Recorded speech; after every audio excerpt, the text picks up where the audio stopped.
Hello မင်္ဂလာပါကြောက်ခိုင်ပါကျမဒီနေ့လေကိုတွေ့တရေအကြောင်းလေးတစ်ခုပြောပြမယ်ယုံတဲ့လူတွေလည်းယုံပေါ့နော်မယုံတဲ့လူတွေလည်းကြောသွားလိုက်ပေါ့ဒါပေမဲ့ကျမတကယ်ကြုံတွေ့ခဲ့ရတယ်ငငယ်တုန်းကတရေအကြောင်းလေးပါကျမအခုကန်းနာလေးမှာထိုင်နေတာတွေ့လားလာတယ်နော်နေရာလေးကအေးနေရောဆိုတော့အဲ့ဒါငငယ်တုန်းကကျမတော်တော်ငယ်တယ်အဲ့ဒီချိန်တုန်းကလေငယ်တာမှတော်တော်ငယ်တာနော်အသက်ဟိုပါပေါ့နော်73နှစ်ပေါ့73နှစ်ပဲရှိသေးတယ်အဲ့ဒီချိန်မှာလေဆိုတော့ကျမတို့အဲ့ဒီချိန်တုန်းကမြန်မာနိုင်ငံမှာကျောင်းတက်တော့အ3လုံးဆိုတာရှိတယ်အ3လုံးသွားတင်ရတယ်လေ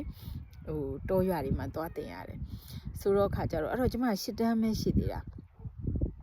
အဲ့တော့ဟင်္ဒရာမှာပေါ့ဟင်္ဒရာအထက်ကတင်မှာကျမ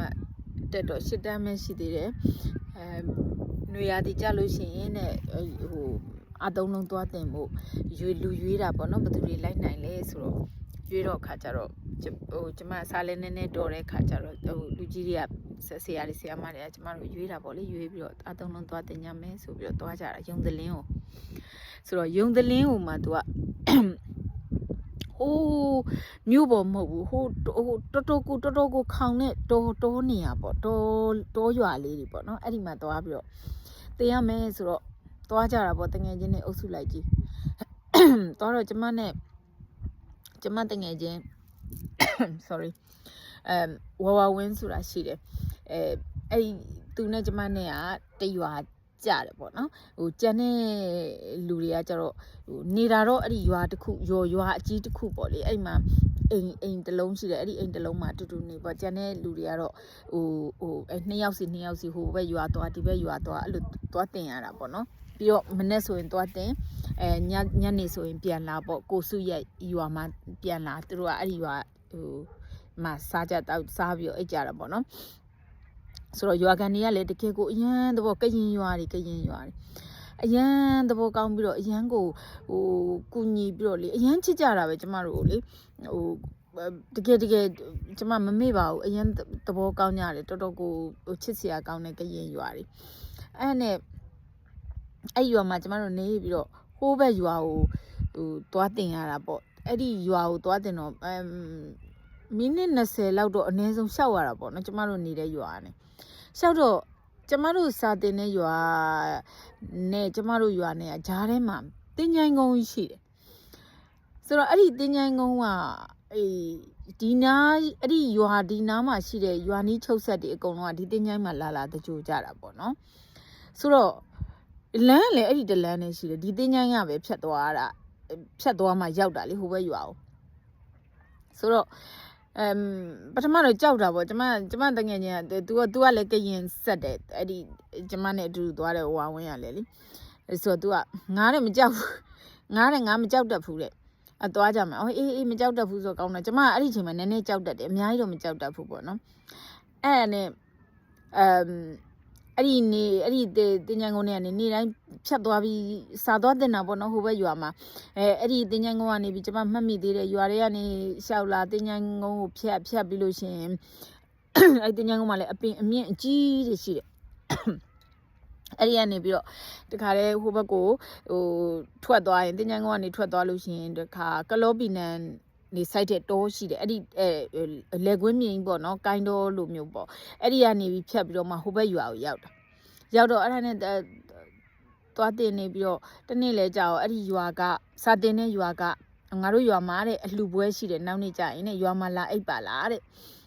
ဆိုတော့ကျွန်တော်တို့ကလည်းတငယ်ချင်းတယောက်ကလည်း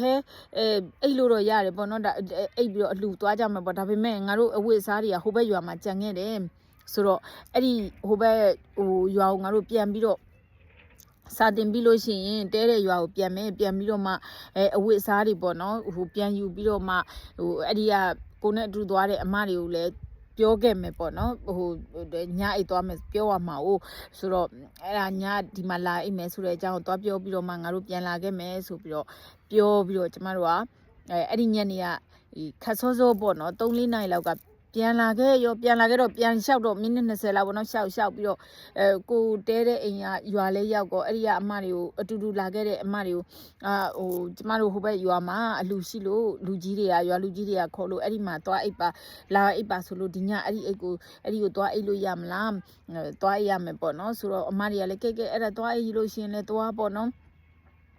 ဆိုတော့အဲ့နဲ့ကျမတို့လည်းအထုပ်လေးတွေပြင်ပြီးတော့အဲ့ဒီနောင်နေဝတ်မဲ့အလှူမဝတ်မဲ့ဥပစားတွေဘာညာပြင်ဆင်ပေါ့ထမင်းတော့မစားတော့ဘူးဟိုရွာမှာပဲအလှူအတွက်ချက်ပြုတ်မယ်ဆိုဟိုမှာပဲစားကြတော့မယ်ဆိုပြီးတော့အထုပ်လေးတွေဘာတွေလှုပ်ပြီးတော့ပြန်ထွက်လာတော့အချိန်ကညနေကတော်တော်ဆောင်းသွားပြီအချိန်ကညနေမှောင်ရီဖြိုးပြပေါ့နော်6နာရီကြော်9နာရီအဲ့လိုမျိုးပေါ့ဘယ်လိုခေါ်မလဲဗမာတွေခေါ်လို့ဆိုနေရိုင်းသွင်းငိန်လို့ခေါ်မလားအဲ့လိုမျိုးအချိန်ကိုရောက်သွားတာပေါ့နော်ရောက်သွားတော့ကျွန်တော်တို့အဲ့ဒီစကားတပြောနဲ့ညကလည်းမောင်ငန်းဒီမိန်းကလေးကလည်း2ယောက်သေးဆိုတော့ကျမတို့ကနည်းနည်းတော့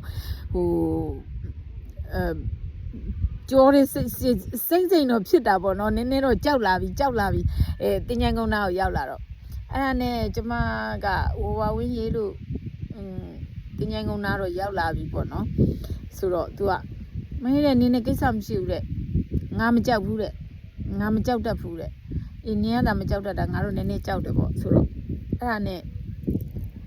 ဖြတ်ပြီးတော့ရှောက်လာပြီးတော့တင်ញိုင်ကုန်းအလယ်လောက်လေရောက်ကော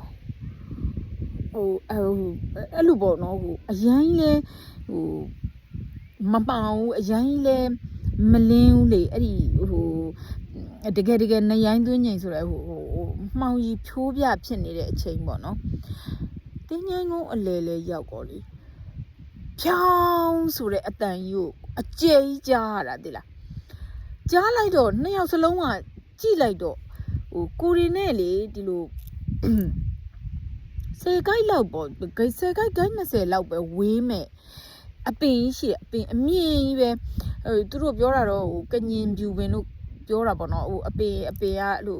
ဖြောင်းအဖြူအရှည်ကြီးပေါ့နော်အဲ့ဒီပေါ်ကနေပြီးတော့လေဖြူရှည်အခေါင်းလိုမျိုးလေဒီလိုပေါ့အဲ့လိုမျိုး5-6ပေလောက်ရှည်တဲ့ဖြူအရာကြီးကအဲ့ဒီအပင်ထိတ်ကနေပြီးတော့လေပြုတ်ကျလာတာကိုမြင်လဲရတယ်2ယောက်စလုံးနော်ခါတဲ့အဲ့ဒီအတန်ကြီးနဲ့အတူတူကြည့်လိုက်တော့အဲ့ဒီရှည်အရာကြီးကပြုတ်ပြီးတော့ကျလာတော့ခါတဲ့2ယောက်သားကလေတိုင်မင်မထားဘဲနဲ့တယောက်မျက်နှာတယောက်ကြည့်ပြီးဟဲဘာလဲမသိဘူးသွားကြည့်မယ်ဘာပြုတ်ကြတာတခုတော့ပြုတ်ကြသေးလူပြုတ်ကြတာထင်တာပေါ့နော်တကယ်တော့ကျွန်တော်တို့ကလူပြုတ်ကြတာထင်တော့အဲ့နဲ့သွားကြည့်ကြမယ်ပေါ့နော်ဘာရှည်ကြီးကိုဖြူရှည်ကြီးဆိုတော့2ယောက်သားအဲ့ဒီ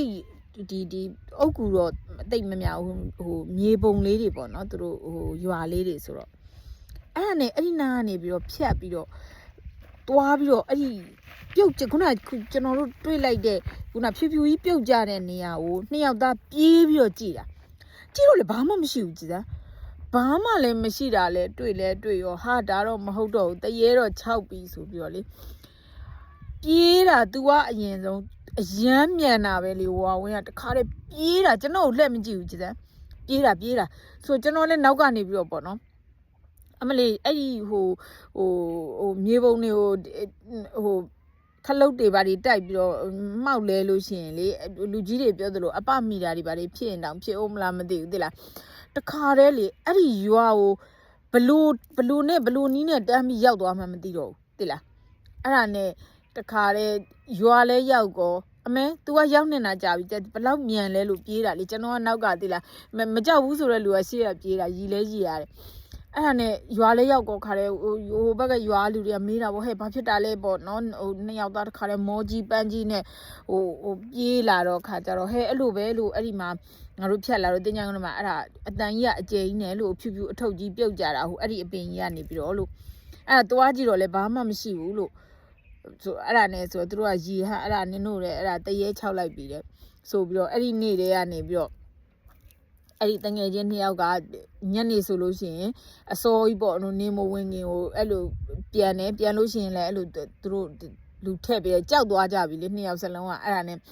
တခါတလေကြလို့ရှိရင်သူတို့လှဲနဲ့လိုက်ပို့တယ်တခါတလေကြရင်တော့အဲ့သူတို့လူကြီးတွေပေါ့ဒီဘက်ရွာကိုသွားမယ်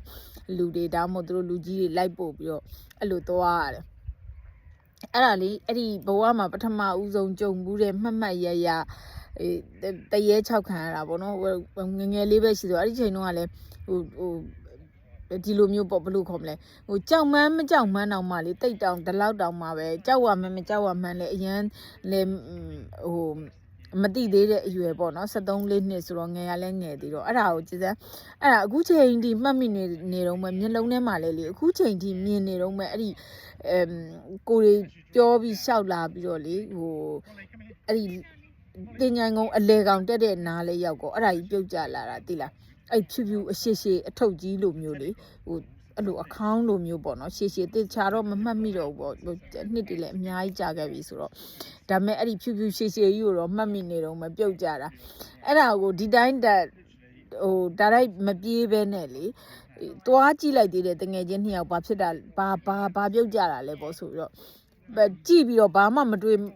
လဲမတွေ့တော့မှဟာဒါတရေဆိုပြီးတော့ပြေးကြတာလေတန်းနေတာပဲဟိုဘက်ရွာကိုဘလို့ရောက်သွားမှန်းတော့မသိဘူးအဲ့ဒါအဲ့ဒီငငယ်တုန်းကပထမဦးဆုံးတွေ့ခဲ့တဲ့တရေတွေ့ကြုံလေးပေါ့အဲ့ဒါလေးကိုပြန်ပြောပြတာဒီနေ့အေးစစ်စစ်မြစ်ကမ်းနားမှာလူတွေဖြတ်သွားလို့အတန်နည်းနည်းဆူသွားတာလမ်းလျှောက်တဲ့လူတွေအများကြီးပဲလေဒီမှာအဲ့ဒီနေတာရင်မဟုတ်ပါဘူးဒီနေရာဒီမျိုးရဲ့လမ်းလျှောက်တဲ့ခွေးတွေရောလူတွေရောလမ်းလျှောက်တဲ့နေရာလေဆိုတော့အဲ့ကြောင့်လူတွေဖြတ်သွားတာအဲ့ဒါလေးတခုလာပြောပြတာပါတရေအကြောင်းလေးပါဘိုင်ဘိုင်နောက်ဗီဒီယိုတွေမှာတွေ့ကြမယ်နော်တတာ